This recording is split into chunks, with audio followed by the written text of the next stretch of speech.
Doctor Rajagopal Kamath, മഴയുടെ രീതി ഇപ്പോൾ കലിതുള്ളുന്ന കർക്കിടകം എന്നത് മലയാളിയെ സംബന്ധിച്ച് നമ്മുടെ ഒരു ശീലമായി നമ്മൾ അനുഭവിച്ചു വന്നിട്ടുള്ളതാണ്. പക്ഷേ ആ കർക്കിടകമല്ല ഇപ്പോൾ നമ്മൾ കാണുന്നത്. ആ മഴയുടെ സ്വഭാവമോ രീതിയോ അല്ല നമ്മൾ ഇപ്പോൾ കാണുന്നത്.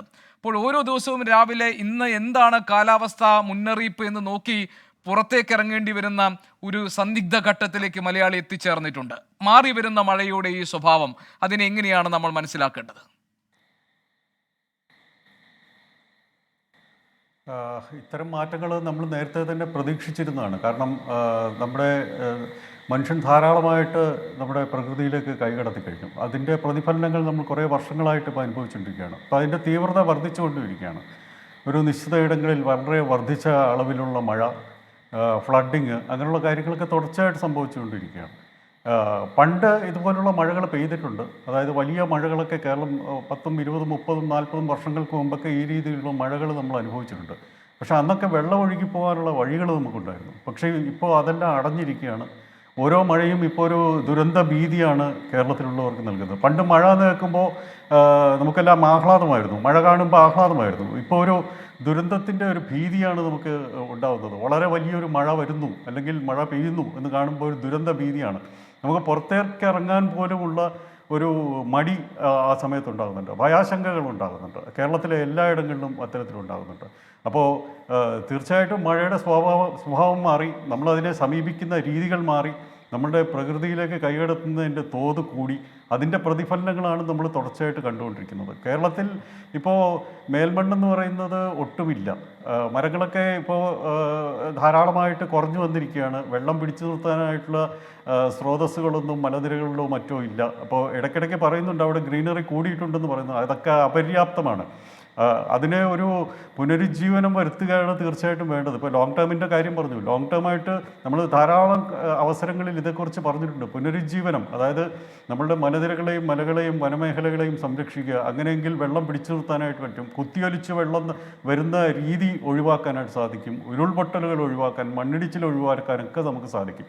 അതുമാത്രമല്ല, നമ്മൾ ഭൂപ്രകൃതിയിൽ നടത്തുന്ന കൈകടത്തലുകൾ പ്ലാനിങ്ങോടെ അല്ല എന്നുണ്ടെങ്കിൽ വളരെ വലിയ ദുരന്തങ്ങളാണ് നമ്മളെ കാത്തിരിക്കുന്നത്. ഇതൊക്കെ ഒരു തുടക്കം മാത്രമാണ്, tip of an iceberg.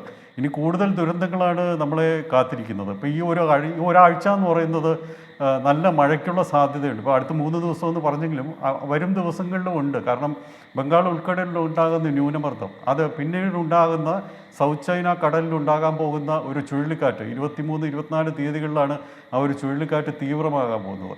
South China കടലിൽ ഉണ്ടാകുന്ന ചുഴലിക്കാറ്റ് നേരിട്ട് കേരളത്തിലെ മഴയെ ബാധിക്കുന്നത്. എങ്ങനെയെന്നാൽ മലമ്പ്രദേശങ്ങളിൽ ആ സമയത്ത് കൂടുതലായിട്ട് മഴ പെയ്യാനായിട്ടുള്ള സാധ്യതയുണ്ട്. കഴിഞ്ഞ തവണ നമുക്ക് ഓർക്കാം, കുട്ടിക്കലിലും മറ്റിടങ്ങളിലുമൊക്കെ അതിശക്തമായ മഴ, വാഗമൺ മേഖലയിലും മറ്റുമൊക്കെ പൂഞ്ഞാറിലുമൊക്കെ അതിശക്തമായ മഴ പെയ്തത് ഈ രീതിയിലുള്ള സൗത്ത് ചൈന കടലിലുണ്ടായ ചുഴലിക്കാറ്റിനുമായിട്ട് യോജിച്ചു പോകുന്ന രീതിയിലാണ്. അപ്പോൾ അത്തരത്തിലുള്ള കാര്യങ്ങൾ നമ്മൾ മുൻകൂട്ടി കാണുന്നുണ്ടായിട്ടുണ്ട്. നമുക്ക് ധാരാളം സംവിധാനങ്ങളുണ്ട്. നമുക്ക് സാറ്റലൈറ്റുകളുണ്ട്, GPS ഉണ്ട്, ഓട്ടോമാറ്റിക് വെതർ സ്റ്റേഷനുകൾ, റഡാറുകൾ, ധാരാളം ഉദ്യോഗസ്ഥർ.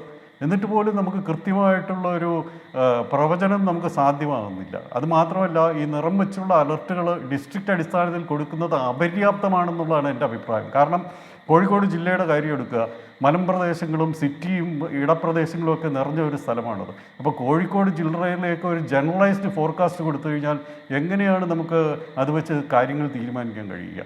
അപ്പോൾ അത്തരത്തിലുള്ള എൻ്റെ ഒരു സജഷനാണ്, ലൊക്കേഷൻ സ്പെസിഫിക് ഫോർകാസ്റ്റ് കൊടുക്കാനായിട്ടുള്ള ശ്രമങ്ങൾ നമ്മൾ തുടങ്ങണം. കാരണം കേരളം എന്ന് പറയുന്നത് വളരെ ചെറിയൊരു ഇടമാണ്, വളരെ എളുപ്പത്തിൽ സാധിക്കാവുന്ന ഒരു കാര്യമാണ്. ഓട്ടോമാറ്റിക് വെതർ സ്റ്റേഷനുകളുടെ ഡാറ്റ കൃത്യമാണോ എന്ന് നോക്കണം. കഴിഞ്ഞ കുറച്ച് ദിവസം മുമ്പേ ഞാൻ നോക്കിയപ്പോൾ തൃശ്ശൂരിൽ ഏകദേശം 28 ഡിഗ്രി സെൽഷ്യസ് ആയിരുന്നപ്പോൾ ഓട്ടോമാറ്റിക് വെതർ സ്റ്റേഷനിൽ കാണിക്കുന്നത് 37.5 ഡിഗ്രി സെൽഷ്യസാണ്. അതുപോലെ ആലപ്പുഴയിൽ 36 ഡിഗ്രി സെൽഷ്യസ് കാണിക്കുന്നു. അപ്പോൾ അത്തരത്തിലുള്ള അനോമാലീസ് ധാരാളം ഇത്തരത്തിലുള്ള റെക്കോർഡിംഗ് സ്റ്റേഷൻസിലുണ്ട്. അതൊക്കെ നമ്മൾ പരിഹരിക്കണം. പള്ളുരുത്തിയിലെ റഡാറിൽ നിന്നുള്ള വിവരങ്ങൾ ഫലപ്രദമായിട്ട് ഉപയോഗിക്കണം. അതുപോലെയുള്ള കേന്ദ്രങ്ങൾ നമുക്ക് ധാരാളമായിട്ട് വേണം. കാരണം ഈ ദുരന്തങ്ങൾ ഇനി വർദ്ധിക്കാൻ പോവുകയാണ്. 3.5 കോടി, 3.60 കോടി ആളുകൾ കേരളത്തിലുണ്ട്. അത് വർദ്ധിക്കാൻ പോവുകയാണ്. അപ്പോൾ ദുരന്തങ്ങളുടെ സാധ്യത കൂടുകയാണ്. വേസ്റ്റ് മാനേജ്മെൻറ്റ്, അതൊക്കെ ഇതിൻ്റെ കൂടെ തന്നെ നമ്മൾ നോക്കിക്കാണേണ്ടതാണ്.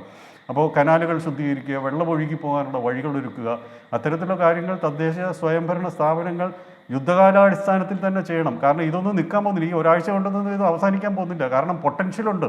ഇപ്പോൾ 15% കുറവ് മാത്രമാണ് മഴയിലുള്ളത്. 870 മില്ലിമീറ്റർ മഴയാണ് ഇതുവരെ പെയ്തിട്ടുള്ളത് ഇന്നലെ വരെ. അപ്പോൾ ഇനി അത് കൂടാൻ പോവുകയാണ്. കാരണം പൊട്ടൻഷ്യൽ നിലനിൽക്കുകയാണ്. 2000 മില്ലിമീറ്റർ വരെ മഴയ്ക്കുള്ള പൊട്ടൻഷ്യൽ നിലനിൽക്കുകയാണ്. അപ്പോൾ അത് ഒരുമിച്ച് പെയ്യുമോ അതോ ഓഗസ്റ്റിൽ പെയ്യുമോ എന്നുള്ളത് നമുക്ക് കണ്ട് മനസ്സിലാക്കേണ്ടിയിരിക്കുകയാണ്. നിശ്ചിത പ്രവചനങ്ങൾ നമുക്ക് നടത്താനായിട്ട് കഴിയുന്നില്ല. അതായത് ഇപ്പോൾ നമുക്ക് ബ്ലോക്ക് ലെവൽ ഫോർകാസ്റ്റ് എന്നൊക്കെ പറയുന്നുണ്ട്. പക്ഷേ നൗകാസ്റ്റിനെ കുറിച്ചും പറയുന്നുണ്ട്. നൗകാസ്റ്റിൻ്റെ ഒരു രസം എന്ന് പറയുന്നത് നമ്മുടെ ഇവിടുത്തെ കളമശ്ശേരിയിലുണ്ടായ സംഭവത്തിന് ശേഷമാണ്. നൗകാസ്റ്റിൽ പ്രത്യേകിച്ചൊന്നും കണ്ടില്ല. അതിന് ശേഷമാണ് നമ്മൾ റെഡ് അലർട്ട് എറണാകുളം ജില്ലയ്ക്ക് കൊടുക്കുന്നത്. എന്ത് ഉപയോഗമാണ് അതുകൊണ്ടുള്ളത്? എന്നെപ്പോലുള്ള ഒരാൾക്ക്, സിറ്റിയിൽ താമസിക്കുന്ന ഒരാൾക്ക് എറണാകുളം ജില്ലയിൽ റെഡ് അലേർട്ട് എന്ന് പറഞ്ഞു കഴിഞ്ഞാൽ എന്ത് ഉപയോഗമാണ് ഉള്ളത്? എറണാകുളം ജില്ലയിൽ എവിടെയാണ് കൂടുതൽ മഴ പെയ്യാൻ പോകുന്നത്? ഇവിടെയോ അതോ സബർബിലാണോ പെയ്യാൻ പോകുന്നത്? അത്തരത്തിലുള്ള വിവരങ്ങൾ നമുക്ക് ലഭിക്കണം. ഓരോ മണിക്കൂറിലെയും അല്ലെങ്കിൽ ഓരോ അരമണിക്കൂറിലെയും വിദേശ രാജ്യങ്ങളിലെ, വികസിത രാജ്യങ്ങളിലെ ഫോർകാസ്റ്റ് പോലുള്ളത് നമുക്കിവിടെ ലഭ്യമാക്കണം, പ്രത്യേകിച്ച് കേരളത്തിൽ. അതിനുള്ള ശ്രമം തുടങ്ങി. ഇതൊന്നും ഒരു വിമർശിച്ച് പറയുകയോ ആരെയും ഉപദ്രവിക്കാനോ ഒന്നും പറയുന്നതല്ല. ഇത് തികച്ചും ഒരു സിറ്റിസൺ എന്നുള്ള നിലയിൽ എൻ്റെ ഒരു ആഗ്രഹം മാത്രമാണ് ഞാൻ പറയുന്നത്. അപ്പോൾ അത്